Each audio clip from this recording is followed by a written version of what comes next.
అదరగొట్టే కారం రంగు రుచి ఆచి కారం పొడి.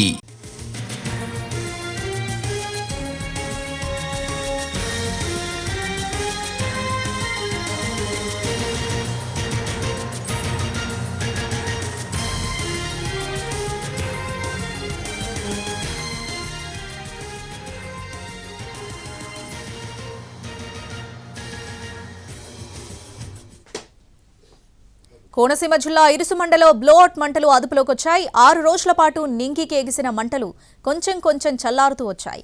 ఓఎన్జీసీ అధికారులు రాత్రి పగలు శ్రమించి బ్లోఅవుట్ మంటలను ఆర్పారు. అందుకోసం అంబ్రిల్లా ఫోర్స్ వాడారు. అధిక ఒత్తిడితో మడ్ పంపింగ్ చేశారు. ఆ తర్వాత బావిని మూసేశారు. ప్రస్తుతం ప్రమాద స్థలంలో శకలాలను తొలగిస్తున్నారు. ఈ నెల 5న ఓఎన్జీసీ బావిలో డ్రిల్లింగ్ పనులు చేస్తూ ఉండగా గ్యాస్ లీక్ అయింది.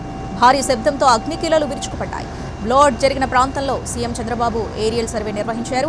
ఓఎన్జీసీ బావిలో గ్యాస్ లీకేజ్కి సంబంధించి నియంత్రణ చర్యలు, ప్రమాద తీవ్రతపై అధికారులను అడిగి వివరాలు తెలుసుకున్నారు.